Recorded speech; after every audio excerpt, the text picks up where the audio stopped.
कार्तिक आर्यन, विद्या बालन, माधुरी दीक्षित और तृप्ति Dimri starrer film भूल Bhulaiyaa 3 feet 1 नवंबर को सिंघम अगेन के साथ रिलीज हो गई है। अब आपके मन में बार बार यही सवाल उठ रहा होगा कि सबसे पहले कौन सी फिल्म देखनी चाहिए। तो चलिए मैं आपके इस सवाल का जवाब देने की कोशिश करता हूं। यह पूरा साल हॉरर कॉमेडी के नाम रहा और इसमें एक और फिल्म जुड़ गई है, भूल भुलैया 3। अनीस बज्मी के निर्देशन में बनी इस फिल्म में कार्तिक आर्यन, विद्या बालन, माधुरी दीक्षित और तृप्ति डिमरी मुख्य भूमिकाओं में हैं।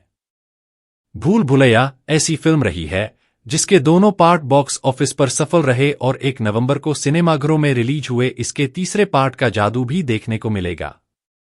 वैसे आज सिंघम अगेन भी रिलीज हो गई है और दोनों ही फिल्में शानदार हैं, लेकिन सवाल यह है कि पहले कौन सी देखें।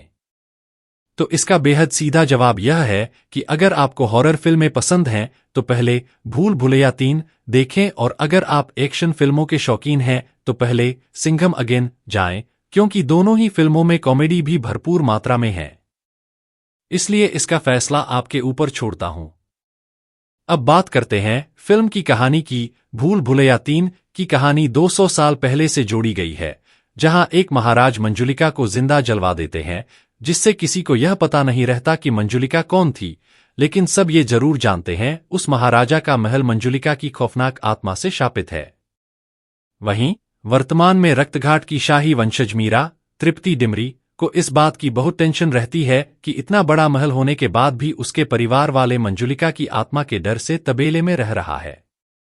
इसलिए मीरा और उसके मामा जी रूह बाबा कार्तिक आर्यन के पास जाते हैं और उसे रक्तघाट लेकर आते हैं, लेकिन दोनों को यह पता होता है कि रूह बाबा फ्रॉड है, वह लोगों को धोखा देता है। लेकिन इसके पीछे भी एक ट्विस्ट है। वो ट्विस्ट ये है कि उस शाही महल को मंजुलिका की आत्मा से रूह बाबा ही मुक्त कर सकता है, क्योंकि ऐसा कहा जाता है कि मंजुलिका की आत्मा को महल से उसी घराने का कोई व्यक्ति पुनर्जन्म लेकर आजाद करवा सकता है और रूह बाबा की शक्ल मंजुलिका के भाई और शाही राजकुमार से मिलती है। और फिल्म में यही एक सरप्राइज दर्शकों को पसंद आ सकती है कि कार्तिक डबल रोल में है।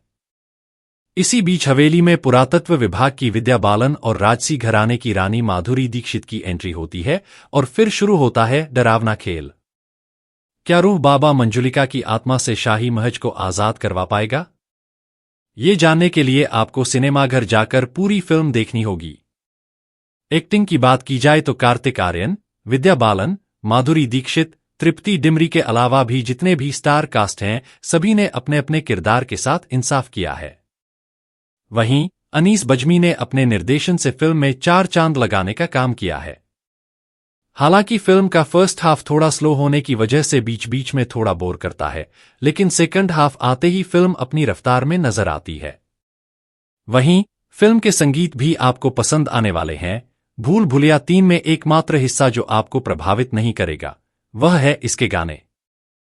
पूरी फिल्म में प्रतिष्ठित अमीजे तोमार के विभिन्न संस्करणों के अलावा आपको फिल्म के बाद एक भी ट्रैक याद नहीं रहेगा। इतना ही नहीं, फिल्म में कुछ गाने अप्रासंगिक लगे और उन्हें टाला जा सकता था।